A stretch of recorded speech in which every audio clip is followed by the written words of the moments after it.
जय श्री कृष्णा। सूत जी से शौनक ऋषि कहने लगे कि हे सूत जी, आप कृपा करके कार्तिक तथा तुलसी का महात्म्य कहिए। तब सूत जी कहने लगे कि हे ऋषियों, जो तुमने मुझसे पूछा है, यही प्रश्न एक समय नारद जी से राजा पृथु ने किया था, और जो कुछ उत्तर नारद जी ने दिया वही मैं तुमसे कहता हूँ।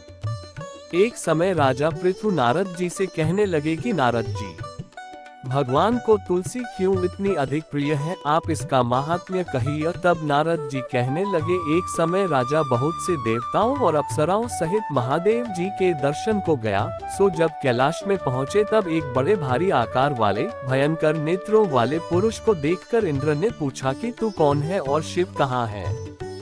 जब कई बार पूछने पर भी उनसे कोई उत्तर नहीं दिया तो इंद्र ने क्रोध में आकर अपना वज्र उसके कंठ पर मारा, जिससे उसका कंठ नीला हो गया।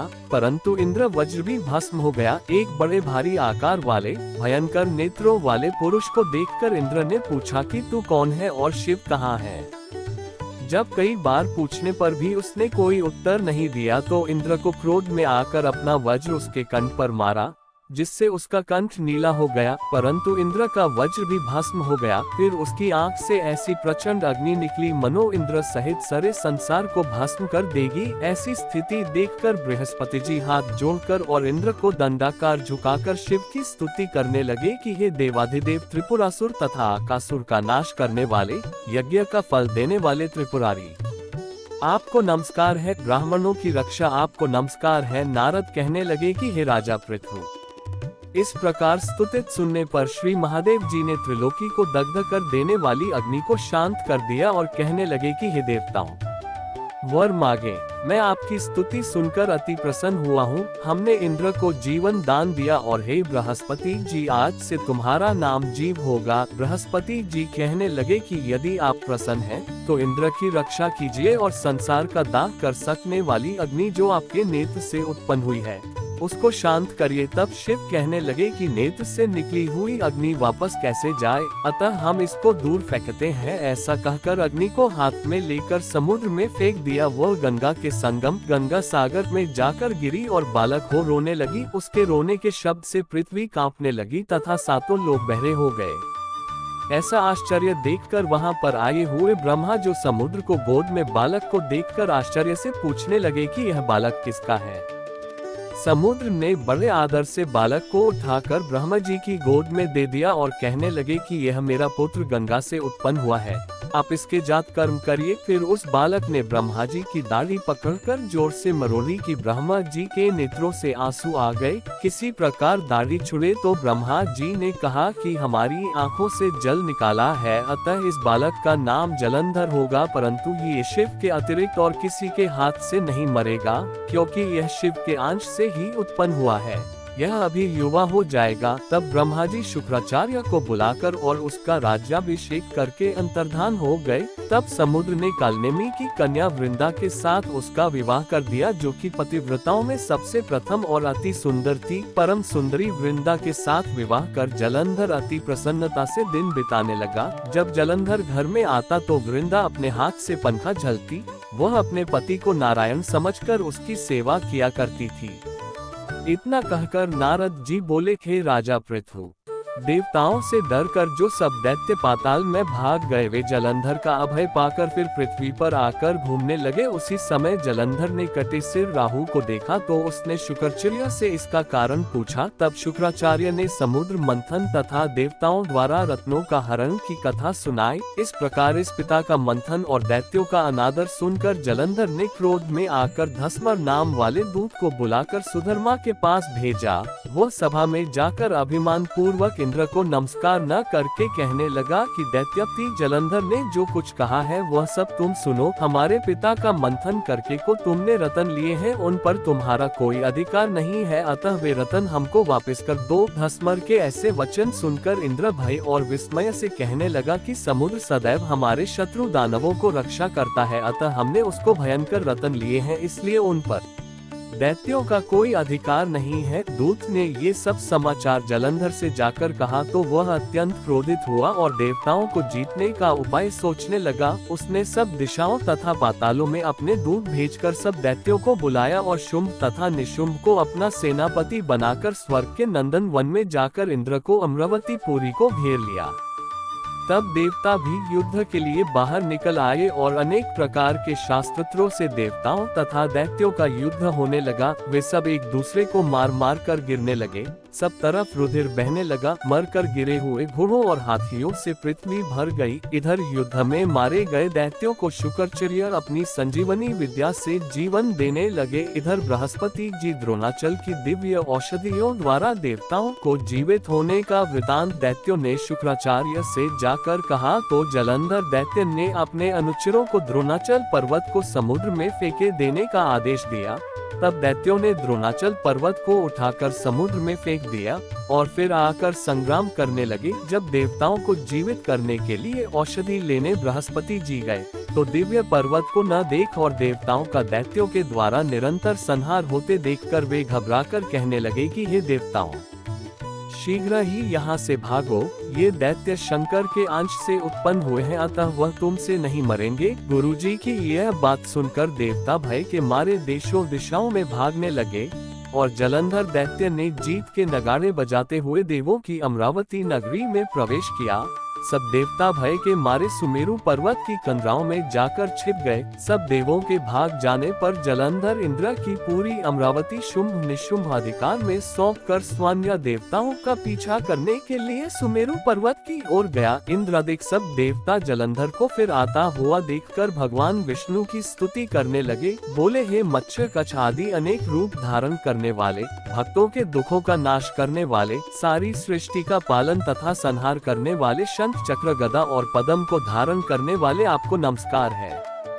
भगवान विष्णु देवताओं की स्तुति सुन और उनको दुखी जानकर शीघ्रता से उठ गरुड़ पर सवार होकर जाने लगे तो लक्ष्मी जी ने पूछा कि भगवान आप कहाँ जा रहे हैं? तब उन्होंने उत्तर दिया कि तुम्हारे भाई जलंधर से पीड़ित देवताओं की सहायता के निमित्त जा रहा हूँ। तब लक्ष्मी जी कहने लगी कि भगवान, मैं आपकी परम प्रिय हूँ, तब आप मेरे भाई को कैसे मरेंगे? तब भगवान ने कहा कि शंकर से उत्पन्न और ब्रह्मा जी के वचन से हम जलंधर को कदापि नहीं मरेंगे। ऐसा कहकर शंख चक्र और खड्ग लेकर जलंधर के साथ युद्ध के लिए चल दिए। जिस समय भगवान युद्ध के लिए गए तो बहुत से दैत्य गरुड़ के पंखों के वेग से ही मारे गए। पवन से पीड़ित दैत्यों को देखकर जलंधर को अत्यंत क्रोध आया और वह भी विष्णु के सम्मुख युद्ध को आया। उस समय भगवान विष्णु और जलंधर दैत्य का महाघोर युद्ध हुआ। आकाश मेघों की तरह बाणों से ढक गया। तब भगवान ने जलंधर के ध्वजा, छत्र, घोड़े और धनुष सब अपने बाणों से काट डाले। जलंधर ने भी गरुड़ के मस्तक पर गदा मारी, जिसने गरुड़ को मूर्छित कर दिया। भगवान ने उसकी गदा को अपनी तलवार से काट दिया। फिर दोनों का मल युद्ध हुआ। जलंधर ने भगवान की छाती में मुक्का मारा। उस समय भगवान और जलंधर के इस घोर युद्ध को देखकर सारा संसार भयभीत होकर कंपायमान हो गया। तब भगवान विष्णु ने कहा कि हे दैत्यराज, तुम्हारा और हमारा युद्ध ठीक नहीं, क्यों तुम लक्ष्मी के भाई हो? तब जलंधर ने कहा, यदि आप प्रसन्न हैं तो मुझको यही वरदान दे कि लक्ष्मी जी तथा अपने गणों सहित आप मेरे घर में वास करो। एवत्मस्तु, ऐसा ही होगा, कहकर भगवान लक्ष्मी जी सहित जलंधर नगर में चले गए। तब जालंधर देवताओं के स्थान पर सब दैत्यों को नियुक्त करके जलंधर नगर में निवास करने लगा और देव, गंधर्व, किन्नर, यक्ष आदि के पास जो भी रत्न थे वे सब अपने अधिकार में करके निशुंभ को शासन करने के लिए पाताल में भेज दिया। वहां उसने शेषादि नागों को वश में कर लिया। इस प्रकार जलंधर देव, गंधर्व, किन्नर, यक्ष और मनुष्य सबको अपनी प्रजा बनाकर पुत्र समान तथा धर्म नीति से उनका पालन करते हुए त्रिलोकी का राज्य भोगने लगा। नारद जी बोले, हे राजा पृथु, एक समय भगवान के दर्शन करने तथा जलंधर की राज्य लक्ष्मी जी को देखने लिए हम भी वहां गए।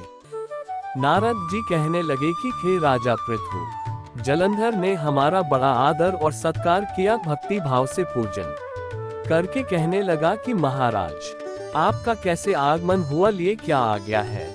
हमने कहा कि दैत्यराज, मैं कैलाश गया था, वहाँ पार्वती सहित अवधूत शव और उनका वैभव देखा तो चकित हो गया कि क्या ऐसा वैभव और किसी का भी हो सकता है। ऐसा विचार कर तीनों लोकों में भ्रमण करता हुआ यहाँ पर आया हूँ। यहाँ आकर तुम्हारी समृद्धि भी देखी है। तुम्हारे और शिव के वैभव में और कोई अंतर नहीं है, किंतु तुम्हारा वैभव स्त्री रहित है।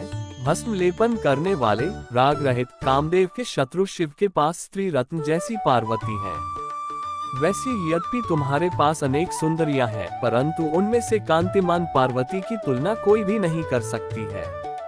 नारद जी कहने लगे कि हे राजा पृथु, हम तो इतना कहकर वहां से चले आए, परंतु जलंधर ने पार्वती जी की इतनी सुंदरता सुनकर काम ज्वर से पीड़ित हो राहु को बुलाकर शिव के पास भेजा। राहु उसी समय चंद्र के समान उज्जवल कैलाश काला करता हुआ द्वारपाल नंदी द्वारा रोके जाने तथा शिव के सामने उपस्थित किए जाने पर उनसे बोले कि हे शिव, तीनों लोकों के नाथ और सब रत्नों के स्वामी जलंधर की आज्ञा सुनो। श्मशानवासी तथा नरमुंडों की माला धारण करने वाले, जटाजूधारी तुम्हारे जैसे अवधूत के पास पार्वती जैसे परम सुंदरी स्त्री शोभा नहीं देती। मैं तीनों लोकों का नाथ, सब रत्नों का स्वामी हूँ, क्योंकि पार्वती भी स्त्री रत्न है, अतः वह मेरे साथ ही शोभा दे सकती है। तेरे जैसे भस्म धारण करने वाले योगी के पास नहीं रह सकती। नारद जी कहने लगे कि हे राजा पृथु, राहु के इतना कहते ही श्री शिव जी ने अपनी भरिकृति भौहें में से एक अति भयंकर पुरुष को उत्पन्न किया, जिसका सिंह सामान मुख, जलती हुई अग्नि के समान लाल लाल नेत्र और शरीर पर खड़े हुए बड़े बड़े बाल थे। उत्पन्न होते ही जब वह राहु को खाने के लिए आगे बढ़ा तो राहु भयभीत होकर कहने लगा कि हे शिव, मैं ब्राह्मण हूँ और दूध भी, अतः तुम मुझको मत मारो। ऐसा कहने पर शिव ने राहु को पकड़कर आकाश में फेंक दिया। तब वह भयंकर पुरुष राहु को छोड़कर शिव के पास आया और कहने लगा कि मैं भूखा हूँ, मुझे खाने के लिए कुछ दो। तब शिव जी ने कहने लगे कि तुम अपने हाथ पैरों को खाओ। जब वह हाथ पैरों को खाता हुआ सारे धड़ को खा गया, केवल मुख ही बचा। तब शिव जी ने प्रसन्न होकर कहा कि आज से तुम्हारा नाम कीर्तिमुख होगा और तुम हमारे द्वारपाल होंगे। पहले तुम्हारी पूजा होगी, तुम्हारी पूजा बिना हमारी पूजा निष्फल होगी। उधर राहु आकाश में जाकर बर्बर देश में गिरा। राहु की ऐसी दशा सुनकर जलंधर को बड़ा क्रोध आया और वह दैत्यों की 1 करोड़ सेना लेकर अपनी पुरी से बाहर निकला। बाहर निकलते ही सामने एक आंख वाले शुक्राचार्य राहु मिले। इनके अतिरिक्त और भी अनेक अपशकुन हुए, परंतु वह रुका नहीं। तब दैत्य सेना सारे आकाश में छा गई। जब देवताओं ने जलंधर की कैलाश पर चढ़ाई देखी तो छिपकर शिवजी महाराज को खबर दी। श्री शिवजी ने उसी समय विष्णु भगवान का स्मरण किया। स्मरण करते ही भगवान वहां आकर उपस्थित हो गए। तब शिवजी ने कहा कि भगवान, आपने देवताओं को पीड़ा देने वाले इस दैत्य को मारा क्यों नहीं? इतना ही नहीं, आप वहां जाकर उसके घर में विराजमान क्यों हो गए? तब विष्णु कहने लगे कि यह आपके अंश से उत्पन्न हुआ है और लक्ष्मी जी का भाई है, इस कारण हमने इसको नहीं मारा है, यह आपके ही हाथ से मारा जाएगा। तब शिवजी बोले कि वह तेजस्वी दैत्य हमसे ऐसे नहीं मारा जाएगा, आप सब इसको मारने के लिए अपना अपना तेज दीजिए। तब विष्णु सहित सब देवताओं ने अपना अपना तेज दिया। इसके बाद शिव जी इस तेज को इकट्ठा करके ज्वालामाली सुदर्शन चक्र बनाया और वज्र बनाकर जलंधर से युद्ध करने को तैयार हुए। शिव जी के बहुत गानों की सेना में समस्त देवगण भी आकर सम्मिलित हो गए। उधर कैलाश के निकट जलंधर लेकर आ पहुंचा। इधर कीर्तिमुख, नंदी आदि सब गण और देव सेना भी मैदान में आ डटी। तब जलंधर और देवताओं का ऐसा संग्राम होने लगे, गणों की इस मार से घबरा कर दैत्य सेना भागने लगी। दैत्य सेना को इस प्रकार भागते देखकर जलंधर के सेनापति शुंभ और निशुंभ तथा कालनेमी आगे आए। इनको देखकर दैत्यों ने अनेक प्रहार किए, जिससे देव सेना मार खाकर भागने लगी। तब गणेश और शुंभ का महाघोर युद्ध हुआ। इस बार अपनी सेना को भागती देखकर जलंधर स्वयं रण क्षेत्र में आया। देव सेना की ओर से वीरभद्र अनेक प्रकार के प्रहार जलंधर पर करता रहा। तब जलंधर ने क्रोध में आकर अपना परिध उस पर दे मारा और उसके रथ की पताका काट दी। साथ ही जलंधर ने बाण वर्षा करके देव सेना में भगदड़ मचा दी। अपनी सेना की ऐसी दशा देख स्वयं शिवजी बैल पर चढ़कर युद्ध के लिए आए और आते ही दैत्य बाणों के तीव्र प्रहार किए। इन प्रहारों से दैत्य सेना इस प्रकार भागने लगी जैसे कार्तिक व्रत से पाप भाग जाते हैं। उसी समय शिवजी ने अपने बाणों प्रहार से खड्गारोमा का सिर काटकर पृथ्वी पर गिरा दिया। तब जलंधर ने महाघोर ललकार की तो शिवजी ने उसके रथ के घोड़ों और सारथी को भी मार गिराया। तब जलंधर पैदल ही अपना खड्ग लेकर शिवजी की ओर दौड़ा। शिवजी ने तत्क्षण एक मुक्का उसकी छाती में मारा जिससे वह कुछ विहौल हो गया। इस प्रकार जब दैत्य ने देखा कि शिव अजय है तो उसने गंधर्व माया रची। गंधर्व और अप्सराएं नाचने और गाने लगी। शिवजी भी इस माया में फंसकर नाचने और गाने लगे।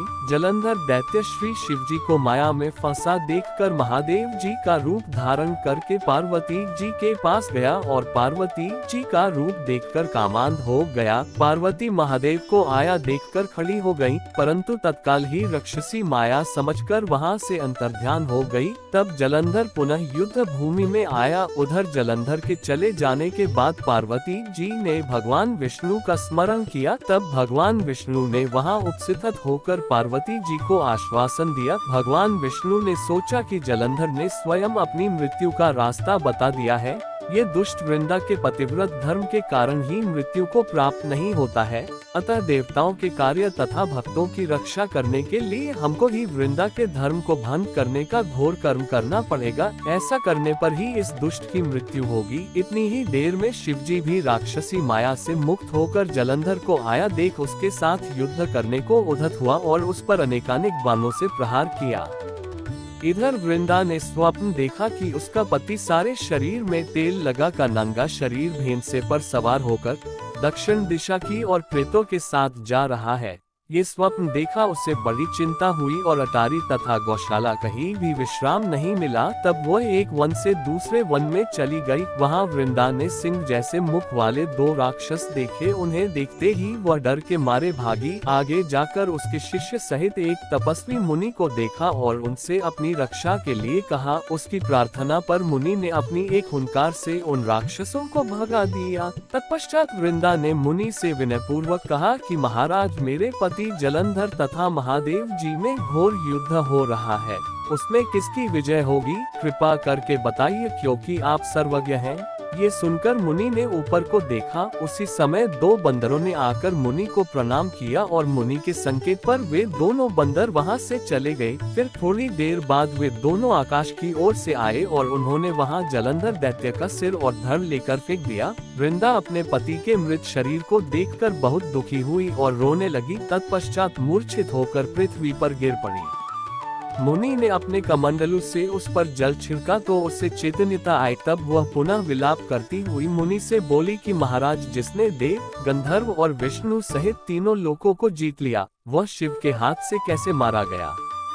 हे मुने, आप बड़े सामर्थ्यवान हैं, किसी प्रकार मेरे पति को फिर जीवित कर दीजिए। तब मुनि कहने लगे कि शिवजी के हाथ से मरे हुए को कौन जीवित कर सकता है, परंतु फिर भी तुम पर कृपा करके हम इसको जीवित कर देते हैं। ऐसा कहकर मुनि अंतर्ध्यान हो गए और जलंधर जीवित होकर वृंदा के साथ प्रेमलाप करता हुआ आलिंगन वृद्धा हो गया। वृंदा भी अपने पति के वेश में विष्णु के साथ उस वन में रमण करती रही, परंतु एक दिन अपने पति के वेश में विष्णु को देखकर वह अत्यंत क्रोधित हुई और श्राप देती हुई बोली कि तुमने मेरा पतिव्रत धर्म नष्ट किया है, इसलिए मैं तुमको श्राप देती हूँ। निश्चित ही वह कपट मुनि तुम ही थे और तुमने जो 2 राक्षस कपट के बनाए थे, वही कालांतर में तुम्हारी स्त्री का हरण करेंगे और जो तुम्हारा शिष्य था वह बंदर रूप धारण कर तुम्हारी सहायता करेगा। फिर कहा कि शिला पत्थर हो जाओ। नारद जी कहने लगे कि हे राजा पृथु, भगवान कृष्ण ने देवताओं तथा आपने भक्तों के कार्य के लिए पतिव्रता वृंदा का यद्यपि शील हर लिया, परंतु वे मन ही मन अत्यंत दुखी हुए और बोले, हे वृंदे,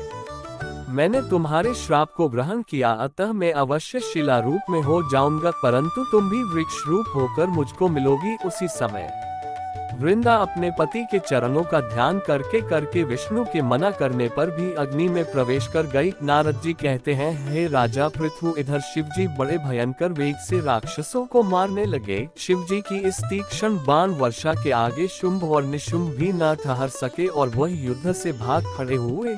तब शिवजी ने उनको श्राप दिया, क्योंकि तुम युद्ध क्षेत्र से भाग गए हो इसलिए पार्वती के हाथ से मारे जाओगे। उधर जिस समय वृंदा का पतिव्रत धर्म नष्ट हुआ, तभी जलंधर का बल समाप्त हो गया। ठीक इसी समय विष्णु ने अपना सुदर्शन चक्र अपने तेज सहित शिव को दिया। फिर शिवजी ने अपना ऋषियों के तप का, पतिव्रता स्त्रियों का तथा ब्रह्मा जी का तेज उसमें जोड़कर जलंधर दैत्य पर छोड़ दिया, जिससे उसका सिर कटकर भूमि पर गिर गया। सिर और धड़ अलग होते ही जलंधर का तेज उसके शरीर से निकल श्री शिव जी में तथा वृंदा का तेज श्री पार्वती जी में समा गया। उधर विष्णु वृंदा की चिता में लौटने लगे। तब सब देवताओं ने शिव जी की स्तुति की और कहा कि महाराज, जलंधर को मारकर आपने देवताओं का बड़ा उपकार किया है, परंतु कई महान अनर्थ हो रहा है, कृपा करके उसका का भी कुछ उपाय कीजिए। भगवान विष्णु वृंदा के पतिव्रत धर्म से मोहित होकर लगातार उसकी चिता भस्म पर लौट रहे हैं और किसी प्रकार का विश्राम नहीं कर रहे हैं। तब शिव जी ने कहा कि हे देवताओं, तब सब भगवान की योगमाया की शरण में जाकर उनकी स्तुति करते हुए बोले, तुम्हारी माया को ब्रह्मादिक भी नहीं जानते हैं।